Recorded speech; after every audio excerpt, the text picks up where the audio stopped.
Now, could you imagine? Do you think he could be the World Drivers' Champion? Oh.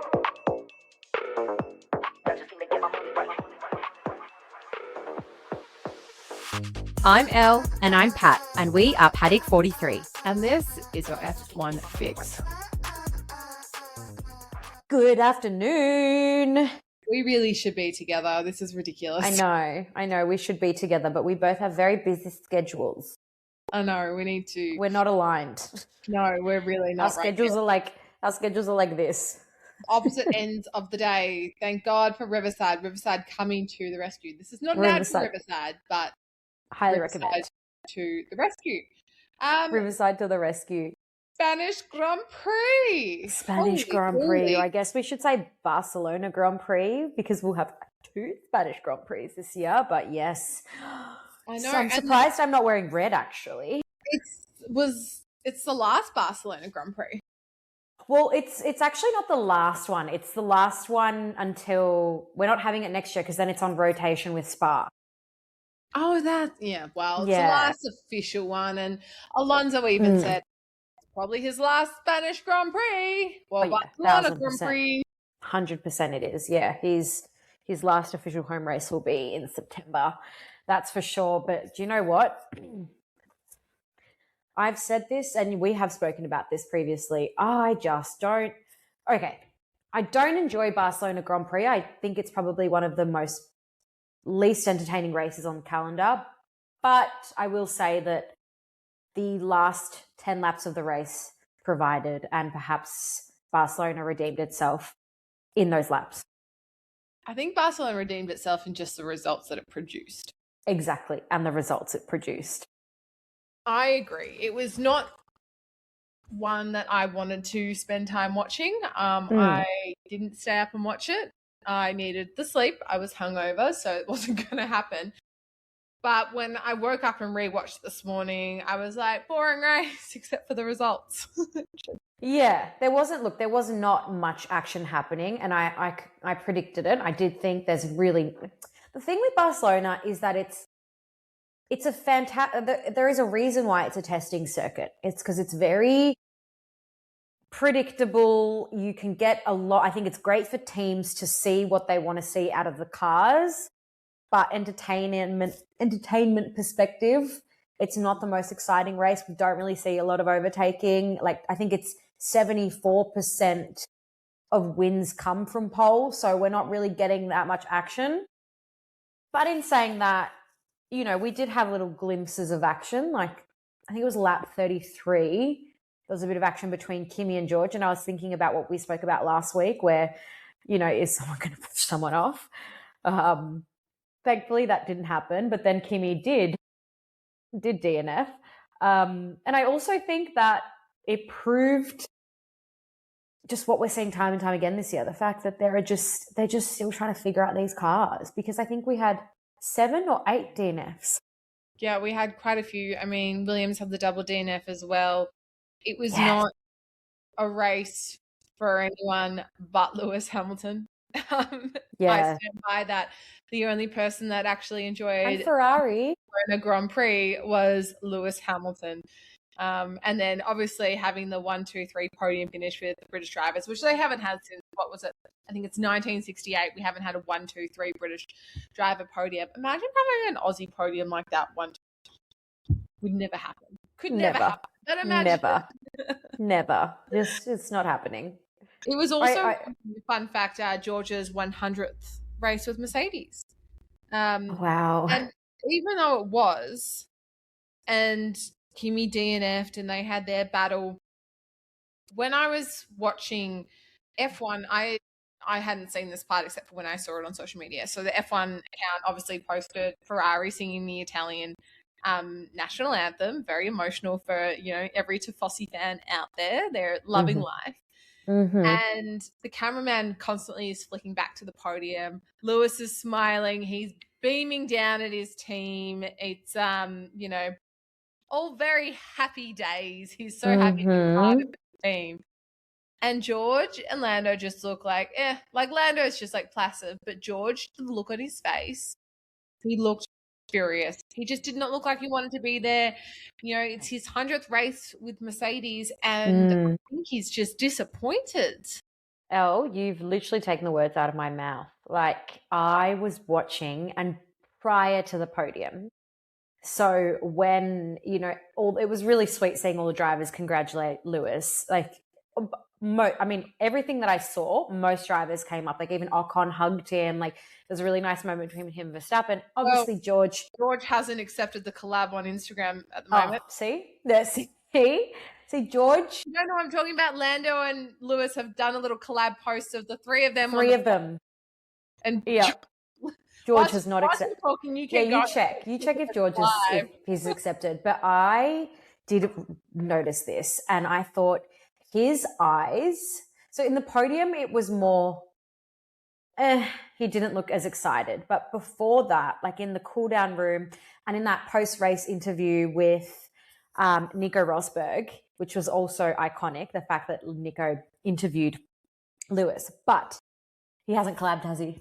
George hasn't collabed on this post. Oh, he's well. What I could see is obviously when they do those posts, posted about Ferrari saying congratulations. Literally, like the three of them were standing together, and the heartbreak I could see in George's eyes. His eyes, he was crying without crying.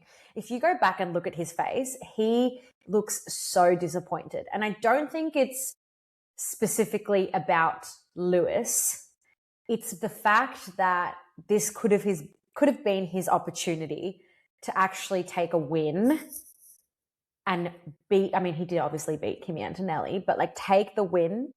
He had pole position and he didn't take it. And I think that moment was the exact moment where it flashed across his face where I'm not winning a world championship this year. I genuinely think that because he looks sad.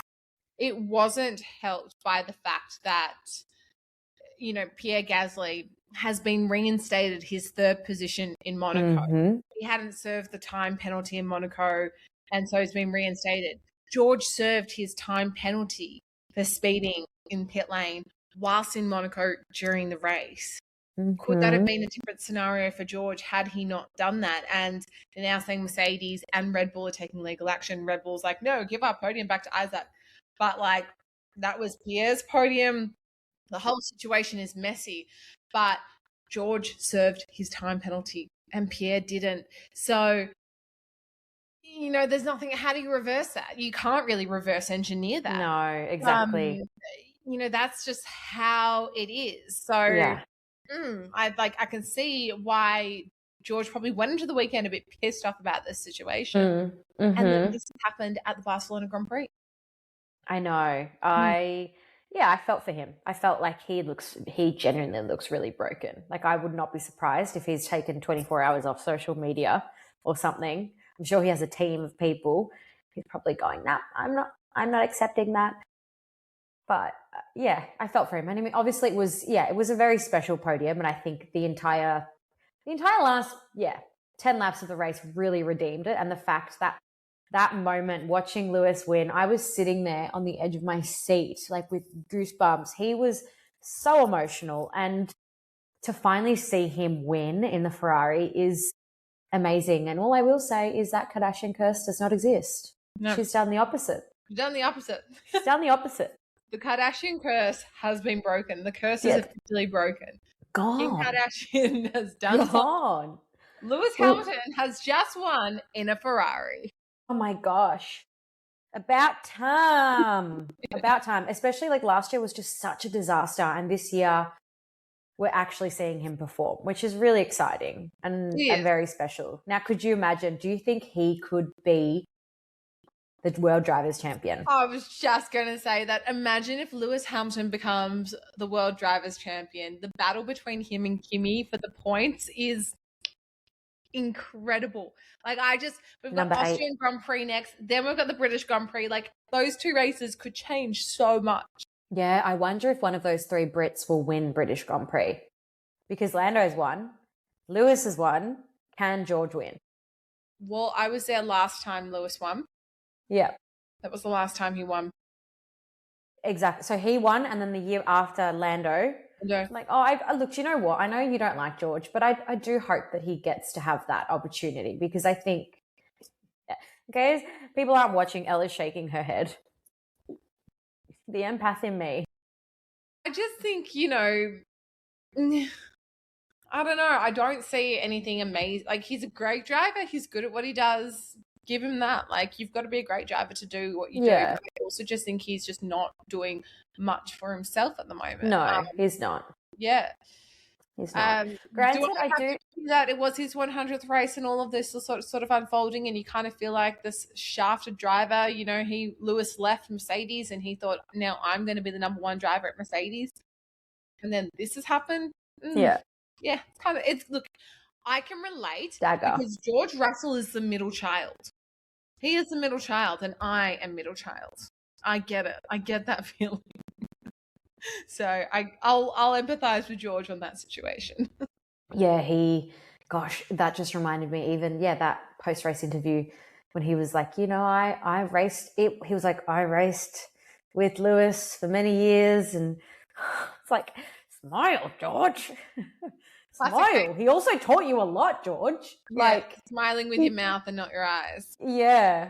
And then actually that was really funny as well. Nico made a comment about, and you could tell he was being a little bit sly. He's like, oh, so who do you know, we're seeing a lot more success recently. Who do you attribute that success to? Who do you attribute that success? And then Lando's on the edge, just like, ha, ha, ha. And then he's like, oh, like, he realizes that he's like, no, don't laugh. Like, be professional. Like, oh, it's so good. And yeah, that moment where Lewis was watching his team was so special. But I think it would be really interesting seeing a title fight between Kimi and Lewis. It would be. And that's what I'm hoping for. I'm hoping it stays this way. I'm hoping we continue to get really great racing. That is who our battle championship will be between. Yeah. You know, great. I'm glad McLaren was back on the podium as well. I thought that was quite special. Oscar, what do you get? Fourth, fifth? Fifth memory. It's just, it's sad about McLaren, but we said it last week where spread the love. Yeah. Look, I remember going into this weekend thinking that McLaren would do better. I do think, well, had Kimi not DNF'd, Lando wouldn't have been on the podium. So, I mean, at least he got a podium. It's really strange. I know we've said this, but it is really strange thinking that he won the championship last year and he's barely making it on the podium. I think it was interesting as well because Ferrari brought upgrades this weekend. So obviously those upgrades did do something. I mean, obviously not for Charles. With Charles. Oh, he had an issue. It was with his steering, like the battery in his steering or something, and he lost power. I was like, we're seeing a lot of that this year, a lot of lost power, and I'm not for it. It was pretty crazy watching Kimi as well. I was like, oh my gosh, no. But also this is kind of exciting because I was worrying that maybe he was just going to start dominating a little bit too much. But I do think that Ferrari, we need to give kudos where kudos are due because I think Kimi DNF'd with maybe 4 or 5 laps to go. And that's when the virtual safety car came round. And so Ferrari thought, all right, let's bring Lewis in. Let's do a tyre change. So they did a 3-stop, which is interesting. And when Lewis was coming in the back of my mind, I was like, they're going to fuck this. In true Ferrari style, they are going to fuck this. And boy, oh boy, did they do the complete opposite. They couldn't have done a better job. They released Lewis just in front of George. And they had so much more pace than the Mercedes. It was good timing. It was very good timing. They didn't fuck things up. Lucky. They got lucky. Look, yes, they did get lucky. They did get lucky. Yeah, so very excited to see a Lewis win. And I hope this just sets the precedence for the remainder of the year. Mic drop. Boom. I wouldn't mind seeing Max back on the podium as well. Yeah. just quietly. Yeah, he did well. Grand Prix. P4. Yeah, he did well. I mean, yeah, Austria Grand Prix, I mean, it's essentially his home race. Well, for Red Bull, it's their home race. So yeah, I mean, they typically do pretty well there, and so do McLaren. But who knows with these new cars, what can happen? Hey, speaking of that side of the world of Europe, did you see that F1 might be making a return to Germany? I did see this. Yeah, I actually, so yeah. all thanks to Audi, pretty much, because Audi's come on board. That maybe as early as next year we could either be back with excuse my pronunciation of this, the Nürburgring and the Nürburgring. Hockenberry. I can't say it. Either one. It's either going to be next year or 2028. That's kind of cool. I like that. It's back in Germany. Yeah, agreed. I think it is really cool, and it's great to see that Audi is doing good with their seat. I did read something about how there was a big part of this. This was a big part of the conversation with Audi joining F1 or coming back into F1. The one thing that I read, though, was that the issue with both Nürburgring and Hockenbergring is, which, look, obviously this is an issue everywhere, but it's something about costing and how it is so expensive. Like it's a crazy amount of money to put on an F1 race in these places. So they would need a lot of investment from the government, which is what I read. I wonder how much money, though, compared to a street race where you have to convert the whole area because it's not a built-out track. Exactly. So it's like surely putting on something like Vegas and Australia is a lot more expensive. But if you think about it, I mean, obviously the government has a big involvement in GP. Yeah, Las Vegas GP, they have a lot of private investment. So, I mean, it's obviously not I think it will absolutely happen. It's just how it happens, when it happens. But I do agree with you. I think that it's been a long time since we've had a race in Germany. And it makes sense. And, you know, you and I have spoken about a lot that it would be great to see a bunch of different circuits on the grid, on the calendar. Yeah, it's just a matter of what is out and what is in. But we've spoken about that as well, where a lot of the European races are going to be like what we spoke about before with Barcelona Spa, where the races are going to be substituting each other. As long as Australia stays, that's all that matters. Because they have so much infrastructure in Europe. Like there's so many circuits. There's so many good circuits over there. Well, that's what I'm saying. There's so many circuits that already have the built infrastructure. So I can't imagine like why they're saying it would cost so much money when it's like to put it on the Australian Grand Prix. Yes, the road is already there, but we have to build everything around it. And just because the government, like our government is so incredibly broke, it doesn't cost, like it costs them a crap ton of money, and there's also private investment that goes into it as well. So I'm like, surely it can't be that bad. Like we're just bleeding money when we put on the Australian Grand Prix. I wonder if it's maybe an excuse, and then this is why they needed that push from Audi. Yeah, it sounds and like that investment from Audi. I reckon it's not as much as putting on. I would love to compare it, but I don't believe that it would be as much as putting on a straight circuit because the track is already purpose-built for events. Yeah. No, I don't disagree. I wonder the only thing, like the 24 hour that happened like what a few weeks ago where Max was even participating. It was sold out. Yeah. Like they're able to facilitate that many people. Yeah, I get what you're saying and I agree. I wonder if maybe as well though the difference is obviously like F1 is a different standard and there's probably specific standards that circuits need to adhere to, not just like the track but the facilities,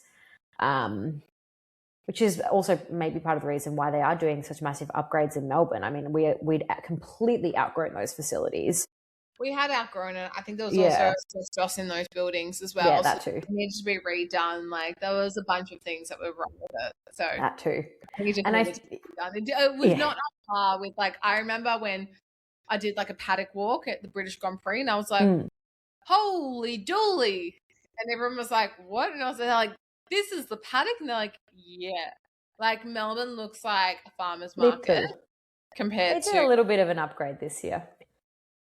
No, not even that. Like it still was giving farmer's market compared to what like the rest of the F1 paddocks are around the world. Like it blows my mind that they have Like, obviously, the infrastructure is there, and it's a lot easier to transport around than get to Australia. Yeah, they just Fair build a enough. whole. But whoa, the difference is massive, and I don't think people understand that. Like, just comparing it, it's huge. So it is possible to have something a little bit lesser. Does the F1 love it? Probably not. But like, it's there. So that's why I'm like, everybody's saying it's too much money. I'm like, babes, come on.